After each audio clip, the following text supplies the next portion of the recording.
Good morning! It is such a beautiful, beautiful Sunday. Sobrang ganda ng weather. It's 45 degrees, sunny. Kaya it felt like a crime not to go out. Siguro mga 30 minutes din ako nag-contemplate kung tatakbo ba ako o lalakad lang ako or hindi na ako lalabas. Pero here we are, nasa labas na tayo kasi sayang naman, 'di ba? Sobrang blue ng sky. And pupunta ako ngayon sa street fair namin. Sama-sama sila in one street, nagbebenta sila doon. And I'm so excited kasi it's not always na we have that street fair. I think yun nga, once or twice a year lang siya.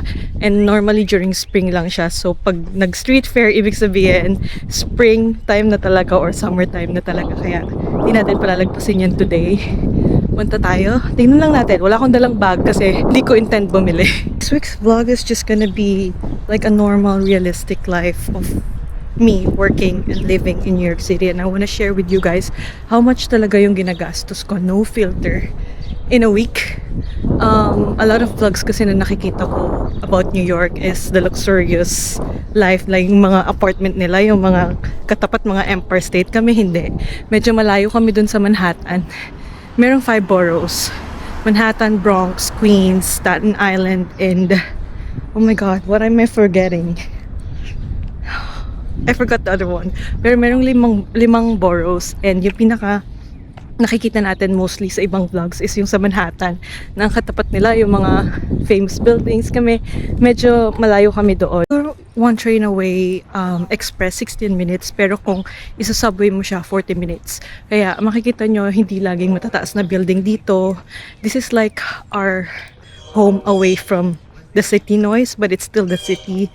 Kaya yung rent namin dito or yung mortgage namin as for ourselves, kasi hindi naman kami nagre-rent, is medyo mas mura, and meron kaming space, more space than those apartments or those houses in Manhattan. Kaya kung makita nyo sa mga vlogs ko, yung apartment namin walang view ng mga famous buildings. Yun talaga ang real life. So that's why I want to show you guys na yung buhay talaga ng mga tao na hindi nakatira sa Manhattan.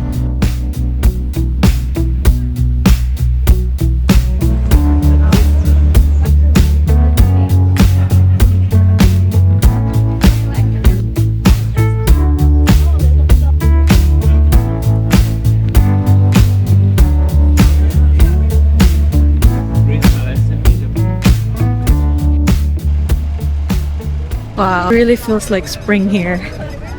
It's so nice.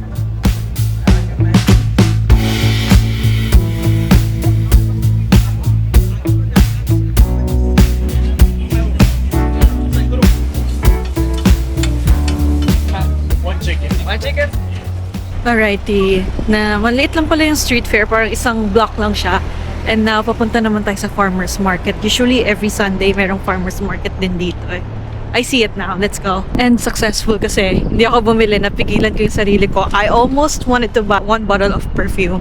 Pero napigilan ko yung sarili ko. Ang bango kasi similar to the one that I bought in Dubai.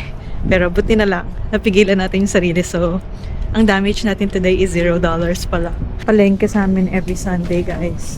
Mas mura dito kaysa sa Trader Joe's. Or, I don't know. Kasi hindi ko pa rin na-experience na bumili.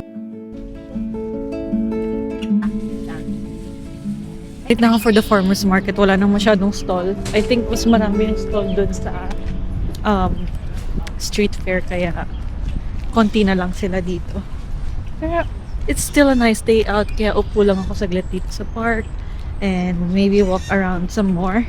And then uwi tayo. Make our own matcha and wait for Patrick to come home from Orlando so that we can have lunch together.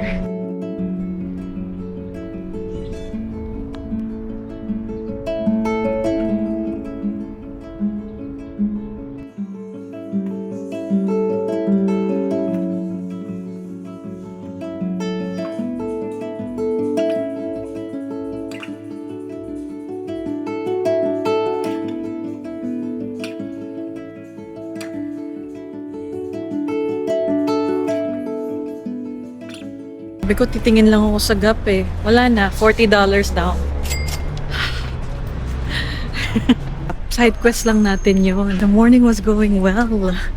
until $40 down for pants. In my defense, ang hirap kong hanapan ng pants dito sa US kasi nga sobrang liit ko, 4'11 lang ako. And pag may nakahanap ako ng saktong-saktong sa height ko, di ko na pinapalagpas. Kaya, eto, hence the pants, the $40 pants. 50% off naman, $80 dapat siya, pero 40% after discount and taxes. So ngayon, it's almost 12:30. Naka-laser focus na tayo sa walk lang, and then uwi, and then let's wait for Patrick. Anyway, magkwentuhan muna tayo habang naglalakad pa uwi. Since I'm doing this vlog for how much I spend in a week, and end of month na, on Tuesday, 31st, usually the maintenance is taken out of my checking. And yung maintenance na yun yung equivalent ng HOA fees, except that kasama na lahat doon. Maintenance, gas, electricity, aircon fee, kasama na siya doon sa maintenance na tinatawag na yun. Many Patrick, hindi kami nag-rent, but we own an apartment, a co-op apartment here in Queensboro. And ako yung in charge sa maintenance, siya naman sa mortgage. So, ako yung in charge sa akin. Every 31st or end of the month, there's a $1,310 being taken out of my account. And si Patrick naman, ang binabayaran niya is the $2,300 mortgage every month. And that's for 15 years. Kasi nung kumuha kami ng co-op, medyo maganda yung interest rate. So, pinush na lang namin na 15 years instead of 30 years. So, yun yung big chunk ng expense ko in a month. And it will be taken out of my checking account on Tuesday. Kaya, mazi-zero tayo on Tuesday. But at least bills are paid and we have food in the house. We have roof on our head. And I think that's what is important. And as we go along the week, sasabihin ko pa rin naman sa inyo guys kung anong mga pinagkagastusan ko. Pero I think this week, dahil matitake out yung maintenance sa account ko, medyo magtitipid tayo this week. So yeah.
Sticky rice, yeah. Hello, we're back home and I'm gonna do the laundry. Usually Sunday, ganitong oras walang tao. Now here in the laundry area and sobrang swerte ko kasi walang tao. Kasi dito sa building namin, merong 70 units and nag-share kami sa 1, 2, 3, 4, 5, 6, 7 na washing machine and 5 dryers. So, imagine niyo na lang kung gaano ka-hectic. Lalo na pag Sunday. I think pag Sunday ayaw nila kasi feeling nila maraming mag-wash. Pero ending, ako lang nandito. Pero yeah, let's wash na. Ang isang load ng washing machine ay ito, $2.50. Itong maliliit, $1.50. And then sa dryer naman is 0.25 per 8 minutes.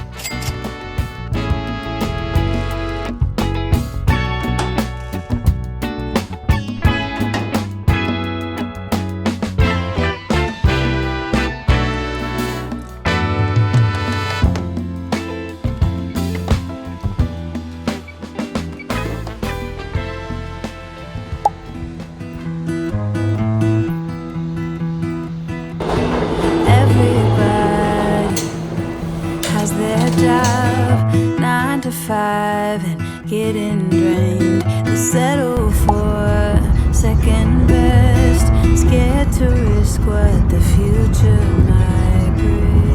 Good morning, everyone. It is so early. It's 7:35 a.m. on a Wednesday, and I am so early for work, so I decided to just sit down here in the High Line. At 8 a.m., tatawagan ko yung USCIS kasi kailangan ko asikasuhin yung green card ko. Wala pang extension, so kailangan ko asikasuhin yun. What we're gonna do for the next 1.5 hours, I will just stay here.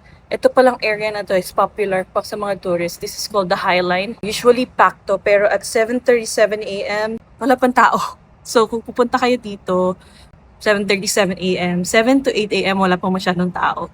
Like ngayon, ako palang mag-isa. This is really a popular area for viewing of the New York City streets. Pero yeah, maaga pa. What we're gonna do today, it's just the USCIS thing and then just a regular working day. And if I don't feel like going to the office tomorrow, magpapaalam tayo sa boss ko na mag-work from home. And if that is allowed, punta tayo ng Macy's to claim my birthday gift from my mother-in-law, which was given to me a year ago.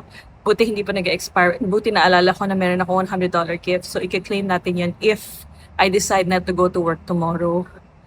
But other than that, it's just a regular working day. And I'm just gonna enjoy the peaceful morning in this spot until I have to go to work at 8:45 a.m. So, see you later. Future might bring. I hold my breath, waiting for someone to knock at my door, telling me there is more waiting for me. Just wanted to check in with you guys quickly. I'm almost home. Malapit na ako sa bahay. And it's currently 5:41 p.m. na. Hindi ako nakapunta sa Macy's to redeem my gift card kasi sobrang busy sa work today. It's month end pala. And you know, finance people on month end, talagang walang tayuan yan. Kaya hindi ako nakapunta. Hindi rin ako nakapagpaalam na mag-work from home tomorrow kasi nga, I feel like there's still some residual things to do tomorrow from the month end. So, parang nahiya ako magpaalam na lahat sila nandun tapos ako sa bahay lang, di ba? Gastos check. Since Monday, hindi kami nag-Uber Eats. Hindi pa kami mo-order sa labas. And hindi pa ako bumibili ng lunch sa labas. Pero I think mabibreak yun bukas kasi lahat ng niluto ko nung Saturday, naubos na namin. So wala na akong meal prepped lunch to bring to work. So baka bukas magbibili na ako sa labas. So that will be my first ever gastos, if ever. And the only thing that I spent on are the train rides, which is not really an expense because it's coming out of my commuter account. So every time na may bumapasok sa aking sweldo, diretso doon, a portion of my sweldo gets into that account for my commuter money. So parang free money siya. So maganda talaga pag gano'n, parang nasa-save mo na yung para sa commuter mo para wala na sa'yo, and that account is tax-free. I suggest if magtrabaho kayo here or sa US, mag-set up kayo nun if available sa company. Ay, ang ganda na nito. Oh, may cherry blossoms na. Anyway, yun nga. If mag-work kayo dito sa US, tingnan nyo yung benefits ng company kung merong commuter benefits, 401k and Roth. To take out yon yung portion ng salary nyo, monthly or semi-monthly. And then, tax-free yun. Yun pa lang ang mga natutunan ko so far sa husband ko. And ima-max mo daw dapat yung 401k mo yearly. Para kung may match man yung employer mo, at least na ma-max din yung contribution ng employer mo. So yun lang yung mga naintindihan ko sa mga sinabi sa akin ng husband ko about saving here. I'm still trying to learn it. As a finance girly, hindi ko pa rin siya masyado gets, lalo yung sa medical claims nila dito. But we're getting there. Baby steps. One step at a time. Cheers to our last day of on-site work tomorrow. See you 2 tomorrow. a.m. in the car playing my favorite song. Turn it up, windows down, we sing along. The summer night has just begun. The moon is bright morning, guys. Oh, it's almost noon. It's 11:30 a.m. on a Saturday. It's finally Saturday, yay! I didn't get to vlog too much this week because I was just taking it slow with work and all. And napagod na akong, mag-video, commuting to work and office. It's just the same thing every day. And finally, we have something different to do today. We're gonna go to Long Island City. Dito lang din siya sa Queens. I'm meeting Bea. She's also a Filipina. She's my Filipina friend here in New York City. And I introduced her the park there doon, yung Hunters Point Park, where there's a lot of cherry blossoms. So we're gonna cherry blossom hunt today. But before we get to the park, we plan to eat in this Japanese restaurant in Long Island City too.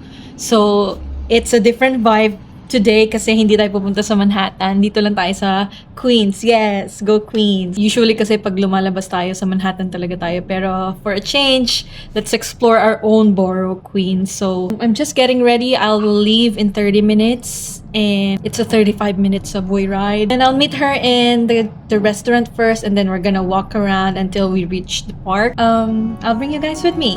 Happy Saturday.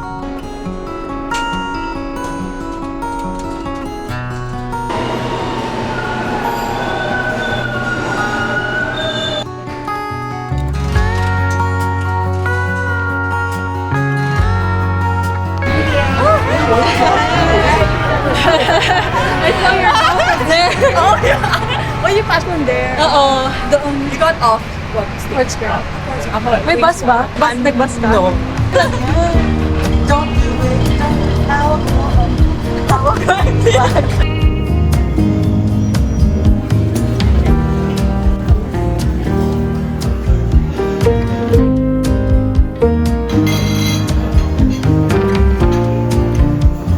I was telling Bea, yung chicken karage dito, kasing lasa ng Jollibee, kaya gustong-gusto namin.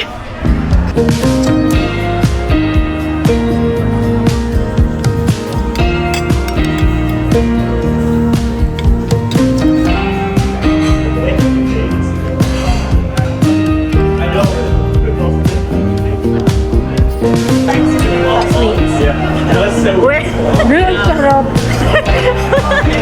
Kala ko na-mix kinabanahan. You try it.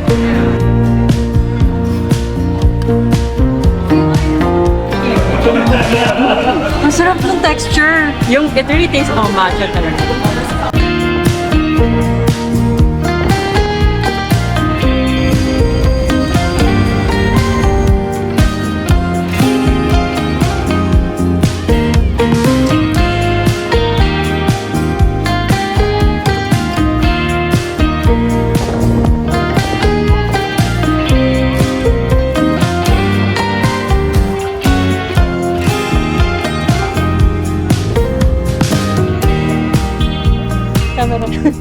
Anong rating mo sa cafe natin kanina? 10 over 10. 10 over 10 talaga. 10 over 10. Yung chicken lasang Jollibee. Yeah, super crispy. Tapos yung pancake. Yung Matcha souffle pancake. pancake. Grabe. And then, Just the right texture. Omo rice. Omo rice. Omo rice. Omo rice. Yeah. Sarap. Perfect. perfect. 10 over 10. 10 over 10. And 10 then, over 10. nandito kami sa LIC. Nag-cherry blossom hunt na kami. Ang dami lang tao today kahit sobrang cloudy. No? Ang dami lang tao. Pero okay na rin. At least, nakapag-pictures na kami. Yes. Pwede na. Nakuha na namin yung for the gram. Kaya, naglalakad na lang. Ito yung view. Look at the view. When we Oh, wake, diba? hear the birds and see the sun. Side by side our fears are done. Oh, the good times just begun.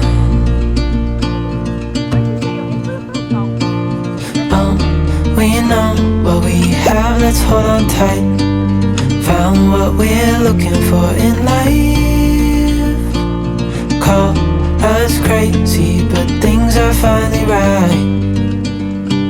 With you and I, the future is That was such a fun day with Bea. But I'm already home. And I'm just gonna grab a few ingredients from Trader Joe's because I'm gonna meal prep Patrick's burrito tonight. So, may baon siya or may kakainin siya next week. From 72 kanina, it's now down to 56. Grabe yung sudden drop. So, buti na lang talaga good decision na nagbaon ako ng cardigan. Kung hindi, grabe, magkakasipon na ako. And malapit na tayo sa Trader Joe's. And just a quick one, meal prep and just movie for the night. And we'll wait for Patrick tomorrow. We'll have lunch after Easter Sunday Mass. And that's about it.